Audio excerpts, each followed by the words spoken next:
Hello everyone, I am Casey the Gamer, and it is time for another game review.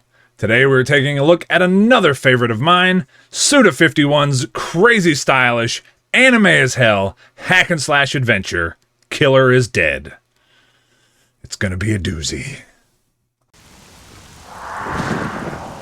Killer is Dead.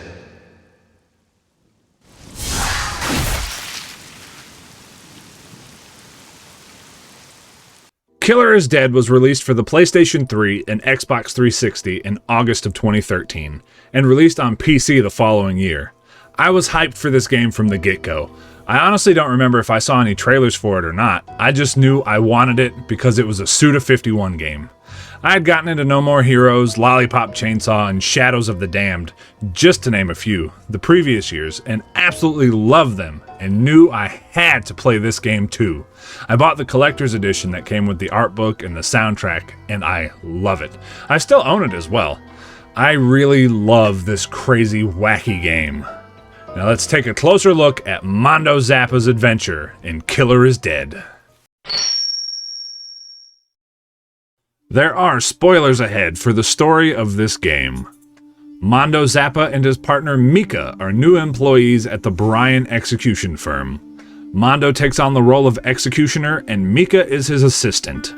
Other characters involved at the firm are Brian Roses, who is the founder, and his second-in-command, Vivian Squall.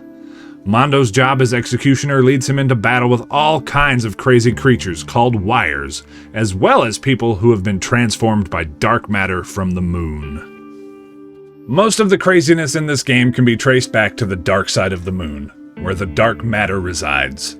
After executing both a former executioner who had become corrupted by the dark matter and a giant bug monster, our cast of characters working at the Brian execution firm meet with Moon River.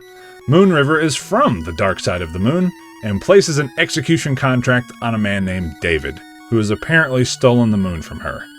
Mondo makes his way to the moon and eventually comes face to face with David himself, who is dressed like a goddamn idiot.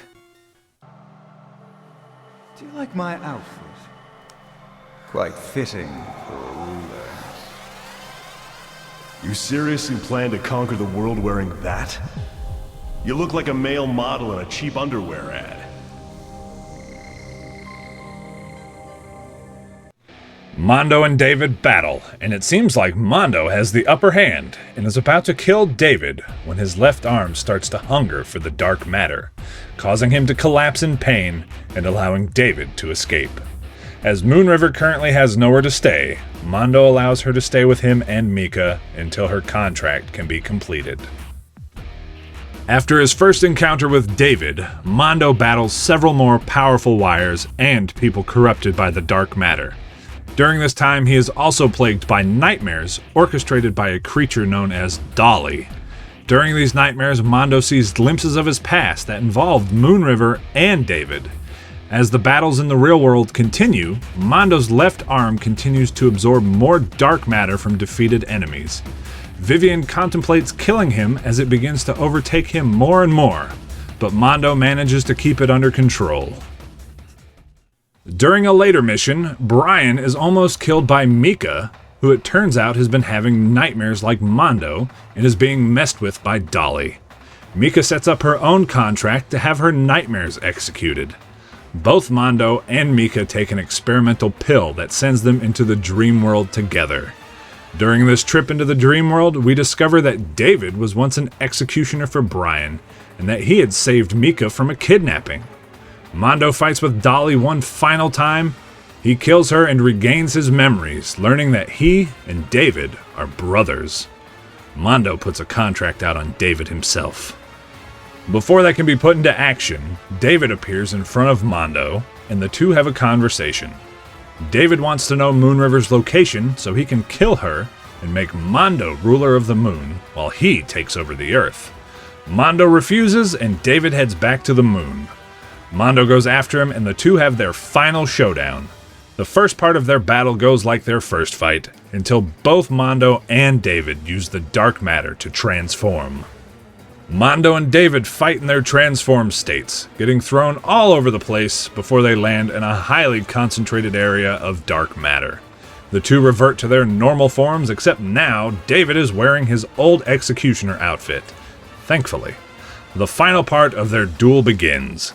Mondo cuts David down and absorbs his blood and dark matter. It begins to be too much for Mondo to control, and he cuts off his left arm to try and stop it. We then cut to Moonriver giving Brian a contract of execution for Mondo, who has now taken David's place as ruler of the moon. So there's much more to the story than that. That's just kind of like the main story, you know? Each level is treated like an episode of a TV show as well, which I think is pretty cool. Some levels or episodes are standalone, and some sprinkle in some small details for the larger plot. The story has its really fun and quirky moments, fourth wall breaks, as well as crazy over-the-top action. There's even a bonus level where you fight a vampire. I remember being so mad and confused the first time I beat the game. I guess because it ended kind of abruptly. And also I'm still sad that there's no sequel because I love the characters and I wanted to see more, hoping that there was some way to get Mondo out of his predicament. But overall, story is tons of fun. Killer is Dead is a very stylish hack-and-slash action game. You take control of the executioner Mondo Zappa. Mondo comes equipped with a katana and his robotic arm. Your main form of combat will come from the katana. While battling enemies, you'll acquire crystals that can be used to buy new moves and combos for the katana, and upgrades for your arm. There are various sub-weapons that can be used with the robotic arm. The standard one is a rapid-fire arm cannon, which can be used to hit enemies at range. The remaining 3 can be obtained from doing some of the Gigolo missions. More on those later. There is the drill arm, which can destroy enemy shields or stun them. It can also destroy certain walls in order to find the Nurse Scarlet. Also more on her later. There's also the Freeze Blaster, which is probably the worst of the bunch. Like, it'll slow enemies down, making them easier to hit, which is alright. The final one is the Charge Cannon, which is like it says. It's a cannon, and you charge it up, and you deal a buttload of damage. Another crucial part to the combat is the dodge mechanic. If you dodge at just the right time and hit the attack button, things will slow down and you are given the opportunity to slash wildly at the enemy and do a lot of damage. Really good to nail this in boss fights. The dodge button also functions as a block button from time to time. Seems like it depends on how close the enemy is or maybe what kind of attack it is. Killer is Dead also features a combo system. Consecutive attacks without being hit build up your combo meter. Once it is maxed out, when you kill an enemy, you will execute it in spectacular fashion. But it also lets you decide on a bonus item. There are 4 choices. The upgrade crystals, health gems, which go towards increasing your life bar, and flowers, which go towards increasing your blood meter. There are 12 main story missions for you to slice into in Killer is Dead. Along your journey, you'll fight all manner of crazy enemies. Most of your basic enemies are creatures called wires, created from the dark matter on the moon. There is quite a variety of them as well. You'll also fight plenty of insane bosses, most of which were once human, who were then corrupted by the dark matter. They include a creepy bug monster, a crazy zombie musician, a Yakuza boss with a spirit tiger, a goddamn monster train, and the cheap underwear model and main antagonist himself, David. Just to name a few. Seriously, you gotta play the game to experience them all. They're pretty wild. For the majority of the missions, you'll be doing the typical slicing and dicing as you make your way through them. From time to time, there will be other things for you to do. Sometimes you're solving some basic puzzles or looking for something. Other more exciting things include riding on the back of Vivian's motorcycle, slashing at enemies. And there's a couple of turret sections too. Yeah, maybe at this point, turret sections aren't too exciting, but the motorcycle stuff is cool. Add a motorcycle to the mix of almost anything, and I'm sold. From time to time, the other characters will show up to give you a hand as well. I already mentioned Vivian and riding on the back of her motorcycle. There are other instances where she'll show up to help you from range using her ability, the 16-gun Vivian Phantom technique. Several extra arms and guns appear and she shoots the hell out of the enemies near you. Brian, your boss, shows up to help out on one mission, bringing you a turret to shoot up a bunch of enemies.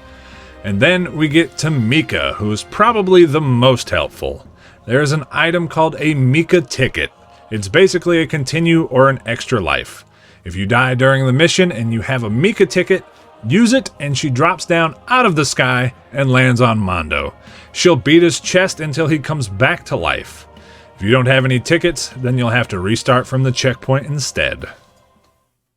In addition to the main missions, there are also several side missions. They're nothing too crazy, and they all take place in the levels you've already been to in the main game. You just get another objective. They all boil down to the gameplay elements you've already experienced: hacking and slashing enemies, looking for certain things and doing various puzzles, turret sections, and riding on the back of the motorcycle attacking enemies. Still, it's fun to have something else in the game to do to earn money and date gifts for the Gigolo missions. Speaking of Gigolo missions, it's finally time to talk about them. Gigolo missions is where the game throws a lot of fan service at you. Mondo is a ladies' man, and there are 4 beautiful ladies in this game for him to interact with. There is Natalia, Koharu, the vampire Betty, and the nurse Scarlet. You buy gifts for these dates in order to increase the affection meter, but before you can give them a gift, you have to fill up the guts meter. In order to do this, you have to use your special glasses, which lets you see the ladies in their underwear, and stare at them without getting caught.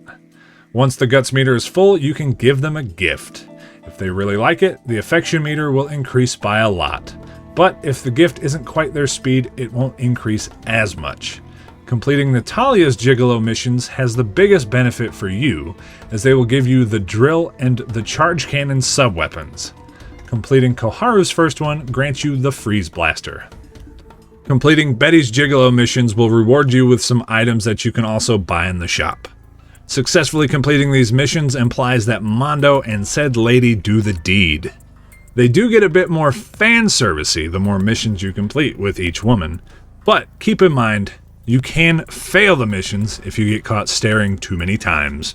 You totally kill the mood, dude. Scarlet works a bit differently. Her Gigolo mission isn't really a Gigolo mission at all. You first have to find Scarlet in a level to even unlock her. When you find her, she gives you some blood, but you also unlock a new challenge.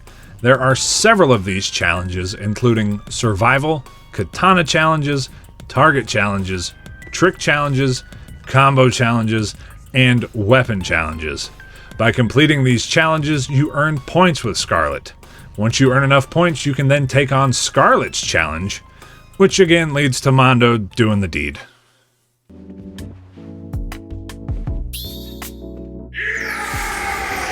I made this especially for you. Use it with care. There are some unlockables in this game in the form of alternate costumes. Some were originally given out as DLC, but come standard in the PC version. These are alternate costumes for Mika and Vivian. Mondo also gets some unlockable costumes as well for beating the game. There is his casual outfit, his transformed outfit, an outfit that turns him into David from when he was an executioner, and I don't have any of the Mondo ones except for the casual Mondo because they're all pretty pricey. You can also unlock outfits for the other girls by doing really well in the side missions, which I also haven't done yet. But maybe one day. And I believe that about sums it up for the gameplay. I really enjoy the hack and slash combat in this game. It's so stylish and just makes you feel really cool. And you can go back and play any level freely after beating the game, with all your upgrades, which honestly makes it even more fun. Killer is Dead features some very stylized graphics. It fits right in with all of Suda51's other games. I happen to think they look incredible and still hold up very well almost 10 years later. The character designs are also fantastic. They all look so cool. And the enemy and monster designs range from gross, in a good way, to badass. The sound effects are all very fitting and appropriate. The sound it makes when you dismember an enemy is just so satisfying. And the soundtrack is absolutely fantastic as well. It all just fits the mood of the game perfectly. Makes me super happy to own a physical copy. Killer is Dead is such a good game. It may very well be my favorite Suda 51 game. It's just so much fun and it's so stylish.